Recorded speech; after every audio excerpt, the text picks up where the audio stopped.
Notre-Dame-des-Landes, la ZAD se prépare à de nouvelles actions. Dans la matinée de samedi, le ton semblait donner avec de nouveaux tirs de grenades lacrymogènes dans 2 endroits de la ZAD, à l'occasion d'une incursion des gendarmes. La veille, déjà, sur la D81, l'un des 2 axes traversant la zone du nord vers le sud, un blindé de la gendarmerie s'était enlisé, lors d'une opération coup de poing. Il avait été dégagé après un barrage de grenades lacrymogènes. Lire aussi. Notre-Dame-des-Landes, la ZAD évacuée, Philippe tend la main aux zadistes. Mais dans l'après-midi, l'accès à la D281, la route des chicanes, était libre. Il était possible d'y marcher, à condition de montrer patte blanche et de justifier de sa qualité. Tous les 300 mètres était garé un fourgon de gendarmes mobile, son équipage observant le front moins le côté des zadistes, et les arrières, en cas d'une hypothétique attaque à revers ou pour couper le ravitaillement aux zadistes, selon les gendarmes. Au loin, un hélicoptère survolait la zone, en altitude. À proximité des points chauds que sont les secteurs appelés les vrais rouges, la massacrée et youpi, les gendarmes utilisaient un drone pour épier les moindres gestes des zadistes. Vous entendez, ils creusent des tranchées, affirmait-il. Même si, ont-ils admis, la journée de vendredi a été calme. Les gendarmes sont dispensés de manifestations à Nantes, moins en zone urbaine, ce seront les CRS, affirme un gradé de la gendarmerie. Mais ils savent qu'ils resteront sur la ZAD pour quelque temps encore, pour surveiller le déblaiement des parcelles, garantir la circulation sur les départementales 281 et 81 et prévenir toute réoccupation illégale, comme l'ont rappelé la préfète de la région Pays de la Loire, Nicole Klein, et le Premier ministre. Lire aussi la chronique. L'État, monstre froid face aux zadistes.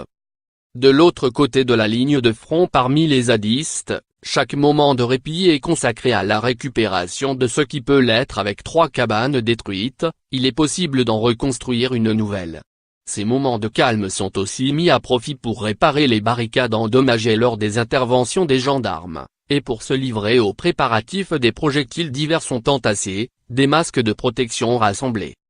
En ce début de week-end, où la zone commence à se remplir de nouveaux venus aux chaussures et vêtements propres, des panneaux détaillant les différents types de grenades utilisés par les gendarmes et leurs dangers sont affichés à leur intention. Les habitués de ce type de lutte ont le visage dissimulé derrière un passe-montagne, seuls certains avancent à visage découvert, une carte à la main, à la recherche de leur chemin. La lutte s'internationalise aussi, on entend parler espagnol, allemand. Édouard Philippe a dit: l'ensemble des objectifs d'évacuation que nous nous étions assignés a été atteint. En https://t.co/pi3i2tsup. Même si la ZAD n'est pas l'abri d'une nouvelle incursion des gendarmes, à l'image de celle ayant eu lieu samedi matin, c'est à Nantes, dans l'après-midi, que devrait se cristalliser une partie de la colère contre les expulsions. Dans la matinée de vendredi, plusieurs fourgons étaient déjà disposés aux abords du bâtiment de la préfecture, place Roger Salengro.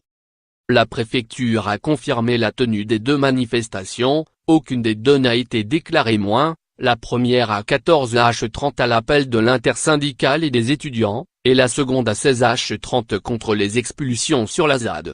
En marge de la conférence de presse de la préfète vendredi, son entourage relevait que les manifestations de soutien à Notre-Dame-des-Landes rassemblaient de moins en moins de participants, mais qu'il y avait un risque avec le cumul des étudiants et de l'intersyndicale. Dominique Fiano, l'un des 3 présidents de la CIPA, la principale association d'opposants à l'ex-aéroport, s'interrogeait, lui, sur l'opportunité de s'associer à la manifestation de Nantes. Nous avons peur que la colère et un esprit vengeur, qui s'explique, l'emporte. Et des provocations, aussi la CIPA a donc lancé un appel à venir en masse dimanche, à partir de midi, sur la ZAD.